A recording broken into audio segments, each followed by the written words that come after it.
اولاد ایک ایسی نعمت ہے جس کی قدر وہی انسان محسوس کر سکتا ہے جو ایسی نعمت سے محروم ہوتا ہے۔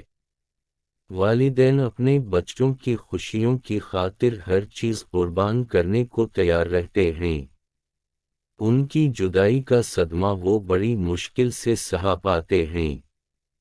اجمل کا شمار ان لوگوں میں ہوتا ہے جسے خدا تعالیٰ نے دو خوبصورت بچوں سے نوازا تھا، لیکن اس کے باوجود وہ اداس اور بجھا بجھا سا رہتا تھا۔ اس کی وجہ یہ تھی کہ اس کا ایک بچہ دنیا میں آنے سے پہلے ہی اللہ کو پیارا ہو چکا تھا۔ یہاں تک تو اجمل نے مجھے بتا دیا تھا، لیکن اس سے آگے کچھ بھی بتانے میں وہ ہمیشہ ہچکچاہٹ سی محسوس کرتا تھا۔ آخر ایک دن میں نے اس کو تفصیل بتانے پر رضامند کر لیا اور اس سے ساری حقیقت احوال معلوم کی تو اس نے بتایا کہ یار، اللہ تعالیٰ نے مجھے ہر خوشی دی ہے، خوبصورت پیار کرنے والی بیوی اور پھول سے بچے، لیکن مجھے اپنا وہ بچہ کسی صورت نہیں بھولتا جو اپنی پیدائش سے پہلے ہی مجھ سے روٹ کر چلا گیا۔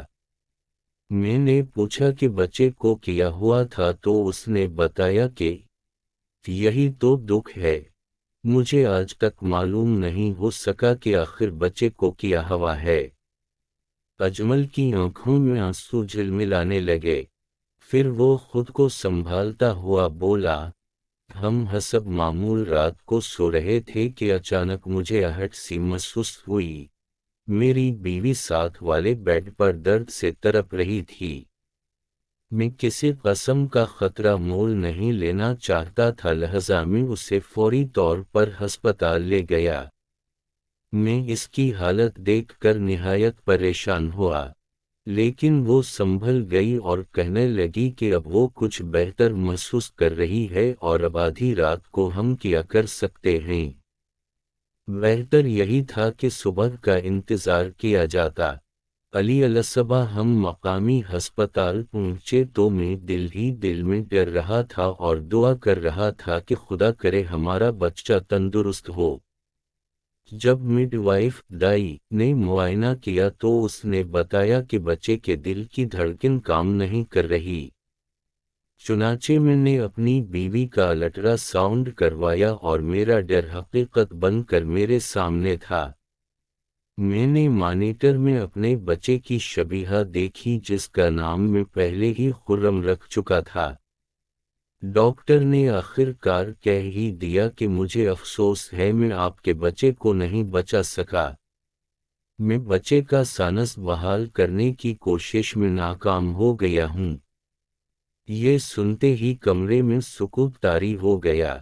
میری آنکھوں سے آنسو جاری ہو گئے جبکہ میری بیوی روبینہ سسکیاں لینے لگی۔ میں بھی خود پر قابو نہ پا سکا۔ ہم دونوں اپنے بچے کو کھو کر نہایت غمزدہ تھے۔ ڈاکٹر نے بتایا کہ روبینہ کو ابھی ہسپتال میں ہی رکھا جائے گا اور 4 دن بعد بچے کی ولادت ہوگی، تب تک انہیں یہیں رکھا جائے گا۔ میری خواہش تھی کہ میں اپنی بیوی کے پاس ٹھہروں، لیکن ڈاکٹر نے اس کی اجازت نہ دی۔ چند دن اسی طرح سسکتے اور روتے ہوئے گزر گئے۔ زبیدہ بھی ہسپتال سے فارغ ہو کر گھر آ گئی۔ میری بیوی نے آنے والے مہمان کے لیے نہایت خوبصورت کپڑے اور کھلونے تیار کر کے الماری بھر رکھی تھی۔ وہ ایک ایک چیز کو اٹھا کر چومتی اور آنسو بہاتی۔ بڑے بیٹے ثاقب نے پوچھا کہ یہ کس کی چیزیں ہیں تو اسے یہ کہہ کر ٹال دیا کہ تمہارے چھوٹے بھائی کی ہیں۔ اس وقت میں ہی جانتا ہوں کہ مجھ پر کیا خالہ۔ تلخ یادوں کو کم کرنے میں وقت تو لگتا ہی ہے، اجمل ذرا ٹھہر کر بولا۔ وہ گھر جہاں چند دن بعد بچے کی کلکاریوں کی آواز آنا تھی اب وہاں بالکل خاموشی تھی۔ ہم دونوں میاں بیوی سارا وقت اداسی اور غم کی کیفیت میں گزار دیتے تھے اور بڑے بیٹے سے بھی غافل ہوتے جا رہے تھے۔ کچھ عرصے کے بعد میری بیوی دوبارہ امید سے ہوئی۔ اس مرتبہ ہم ہر قدم پر چوک نہ رہے اور پھر اللہ نے ہمیں خوبصورت بیٹے سے نوازا۔ بچے کو پانے کی خوشی بھی تھی لیکن پہلے بچے کے کھونے کا غم نڈھال کیے ہوئے تھا، لہذا ہم اس بچے کی خوشیاں مٹانے سے قاصر رہے۔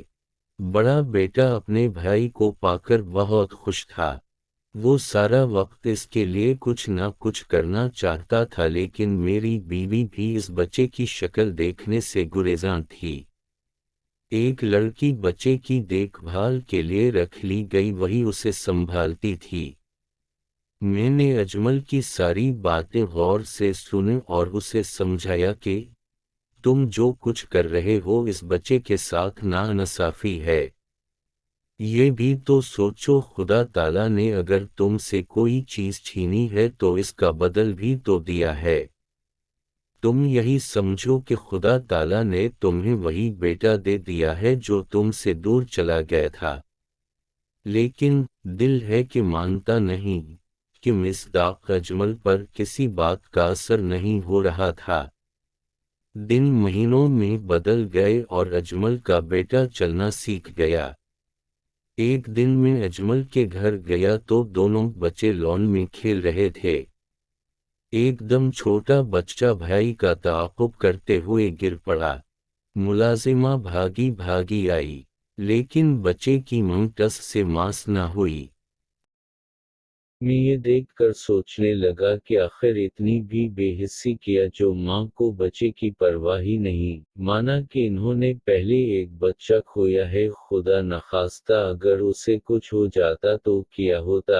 اجمل کو میں نے دوبارہ یہی بات سمجھائی تو وہ ایک بار پھر سے بجھ گیا، لیکن اب کی بار میں بار ماننے کو تیار نہیں تھا۔ میں نے اپنی بیوی سے اس بارے میں بات کی کہ کسی طرح روبینہ بھابھی کو صدمے سے باہر نکالا جائے، چنانچہ ایک دن وہ اسے ماہر نفسیات کے پاس لے گئی۔ ڈاکٹر نے چند ہفتے روبینہ بھابھی کا علاج کیا تو وہ کافی حد تک بہتر ہو گئی، اور ان میں جو واضح تبدیلی آئی وہ یہ تھی کہ انہوں نے کبھی کبھار بچے کو دیکھنا شروع کر دیا۔ ابتدائی مراحل میں یہ بھی بڑی کامیابی تھی۔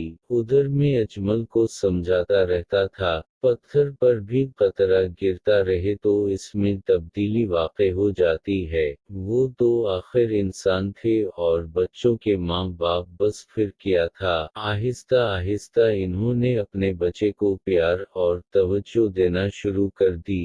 بچہ بہت خوبصورت اور گول مٹول تھا، ایک بار دیکھنے والا اسے پیار کیے بنا نہیں رہ سکتا تھا۔ اجمل اور بھابھی کھوئے ہوئے بچے کی یاد تو دل سے نہیں مٹا سکے لیکن قدرت کا لکھا سمجھ کر ضرور قبول کر چکے ہیں۔ میرے کہنے پر انہوں نے بچے کو خرم کا نام دیا ہے۔ خدا کرے میرا دوست اپنی زندگی میں ہمیشہ خوش وخرم رہے اور اللہ کسی کو اولاد کا غم نہ دکھائے۔